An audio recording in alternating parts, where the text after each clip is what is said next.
15 honorees, it was just Jackie that we had. And guess what? We really hit the jackpot. She's been with us all along, supporting us, and she's chosen that when we give events that she will be our spokesperson. I think she's great. I just love her. So we're gonna give her an award because we gypped her. Everybody else got awards and spot certificates and all that stuff. I guess Jackie said, well, I should have waited, you know? So what we're gonna do now, we are gonna bless her. We're gonna bless her with her award, and we're gonna bless her with her spa. And also, Congressman Weaver was not able to make it, but he did send professional certificates for each one of the honorees. So Jackie's also going to get one of those also. Okay. You're welcome. Okay. This presentation has just been compelling, and you can hear a pin drop in this place. But being a journalist and nosy as I am, I've been trying to keep my ear on what's going on in the conversation over table number 3, because they have been running it through the midst of this whole thing. But we'll talk about that later. Now, the Leon David Simmons Award for our heroes tonight are caregivers. We're going to present them one by one. The first one will be, I believe this has here, Joseph Brown Jr. Joseph Brown, Deacon Brown. Brenda Wilkinson. Oh, Brenda Wilkinson, I'm sorry, forgive me. Okay, hello everyone. Hello. Okay, so I have the honor of introducing our first awardee, Gary Anglin.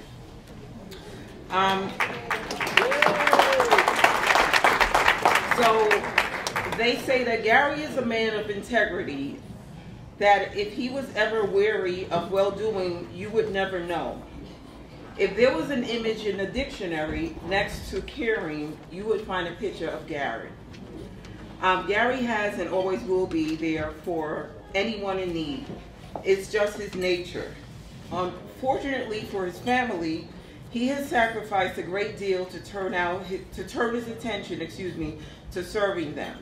Gary is a caregiver for his 91-year-old mom and his brother. Gary was traveling twice in one day from Long Island to Harlem to check on his mom, so the current added sacrifice was for him to move to Harlem to be closer to his mom and his brother. Gary, we'd like to honor you. Please come up.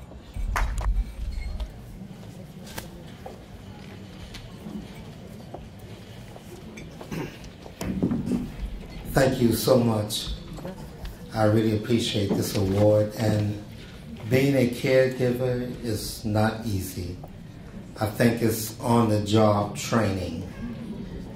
But there's 3 things you can be in life. You can be a quitter, a camper, or a climber. A quitter doesn't have any patience at all. A camper has patience, but they get overwhelmed and they just say, I can't do this anymore, and they quit.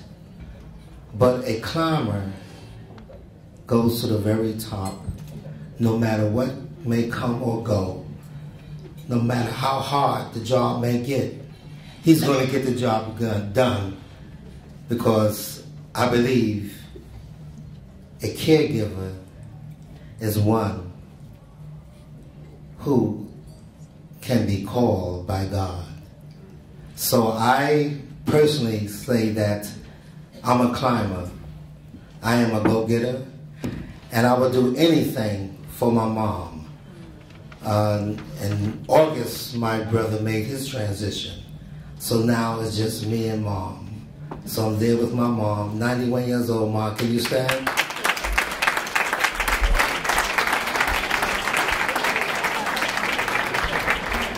She needs a little help now. Here she goes. Come on, come on, come on. One more time. Do what we do at home. 1, 2, 3. There she is. And I love my mother so much.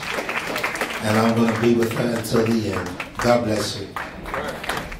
Okay, the next awardee is Madeline Gradansky. So, over the past few years, Madeline has tirelessly worked to assist her father in challenging phases of illness. Madeline remained steadfast in order to assure the quality of life that her dad deserved. She advocated on his behalf to all those involved in his care. Her love of her dad, knowledge, and support of a close and respectful family network was instrumental and a major contribution to his improvement and stabilization. Madeline, please come up. I just want to thank Diane and this great organization for having had the intuition to do something so great as this. I think there is no greater honor than to be able to serve those who have served us. And it just goes without saying how grateful we are for this opportunity that we have been given in life to be able to care for those who have cared for us. Thank you, Diane, and to this organization. Okay, David Aviles. David cared for his 76-year-old mom, Navidad, until she passed away short after her 77th birthday on July 12th of 2011. She was born on Christmas Day. David is presently caring for his sister Karen, who is 45 years old and mentally challenged. David, can you please come up to accept your award?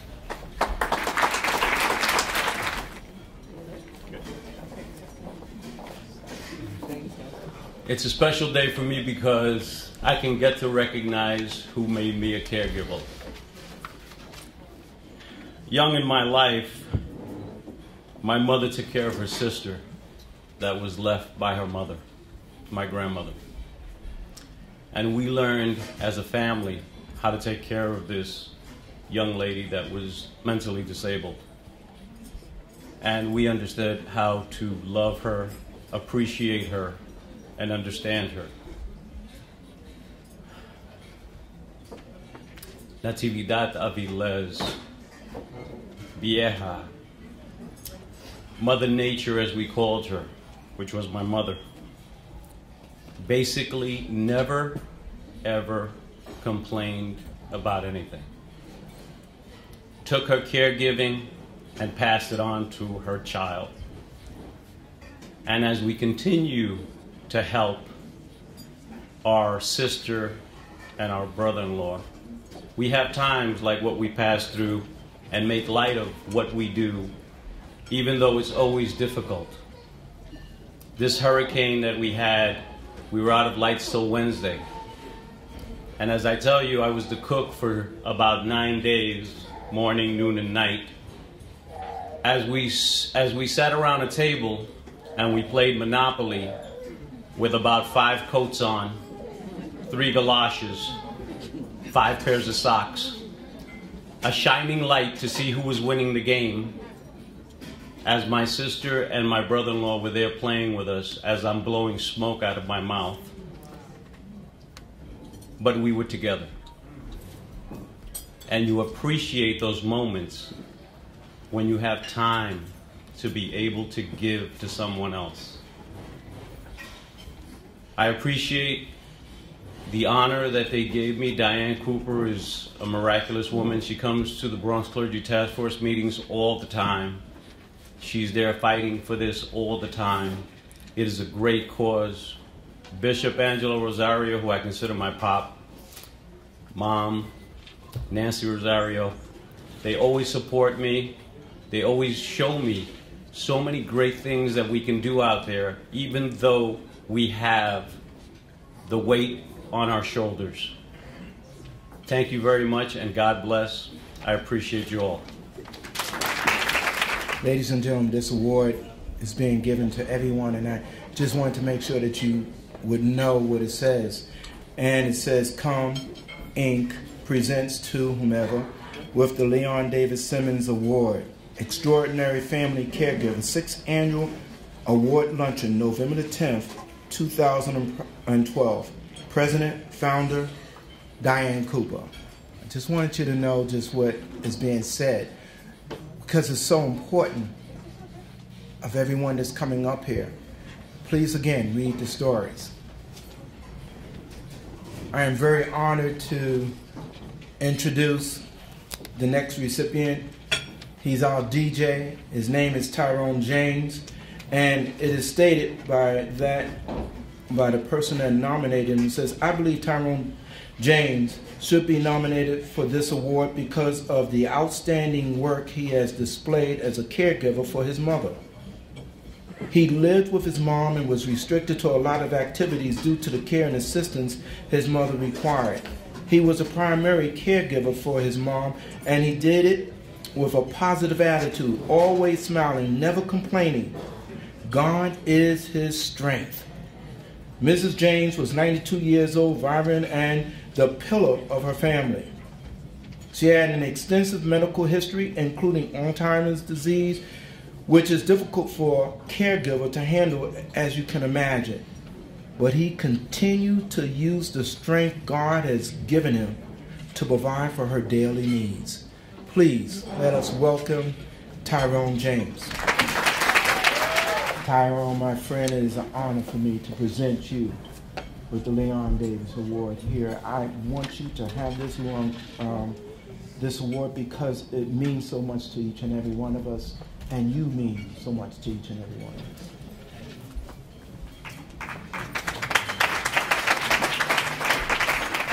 First of all, I'd like to congratulate all the honorees.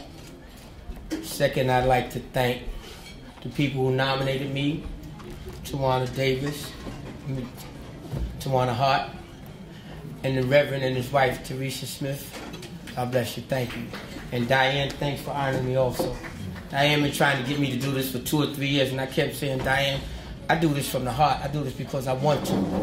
I'm not looking for a reward. I just want to say 1 or 2 stories from my mom. She was 92 years old, and she passed in April. So Diane said, you have to be a part of this program now. But I'm just going to tell you 2 instances in my past which she made me laugh. For those of you who remember Alexander's on 149th Street and 3rd Avenue? Yeah. I remember I used to get a soup for like $19.95. She wanted me this brown soup, but then as I got to be like 12 years old, got kind of chubby. I was kind of fat. So I couldn't fit Alexander's soups. So she said, I'm taking to this place downtown on 17th Street called Barney's. I said, Barney's? I want to go to Alexander's because right next to Alexander's they had the Frank stand. Those of you remember. Went to Barney's and she bought me these 2 silk suits, a gray silk suit and a blue silk suit. And I wore them suits to death. Ever since then, I've been wanting to go to Barney's. Another story I'm proud to say about it is one Christmas, no, it was Thanksgiving. She was in a car accident, like 90-something stitches on her face or something. And she stayed in the hospital until the day before Christmas, but I kept begging for this bike. I wanted this 10-speed bike so bad. So bad, I've been begging since Thanksgiving. And my sisters were there and they would say, it's going to be okay, Ty. And when she came home, I was glad she came home the day before Christmas, but I still cried because I still wanted this bike. And it was snowing and it was blizzard outside and everything, but I wanted this bike and I cried. And I cried in my grandmother's arms, God bless her. And I woke up in the morning and the bike was there. I don't know how the bike got there because it was snowing outside. But come to find out, somebody that lived down, my brother went and got the bike and took the bike to family members downstairs. And the bike was there that morning. Mind you, it was snowing outside. I still took that bike outside. Okay, I'm going to take you up to 2006. That's when my mother had a stroke. Since then, I became her doctor, her nurse, her caregiver, her son, her buddy, her friend, her cook, her husband, and her father. The Bible says, honor thy mother and thy father, and your days be long. If that's the case, I'm going to live forever. Because it was a challenge, and it was hard. Remember, I had to go to the doctor 3 and 4 times a week. I had to get to know the doctors. I had to know medications, medical terms. I'd like to thank my family members. I have to point them out. Drew, my nephew. His lady Lisa, my niece Rayette, my sister Yvette, my sister Kay, my lady Sharon, my son Tyrone, who always tell me, Daddy, you could do it. Don't give up. Don't give up. And I know about a week later, I had to talk with my Heavenly Father. And he said to me, he said, job well done, son. And I was okay ever since then. God bless everybody. Thank you.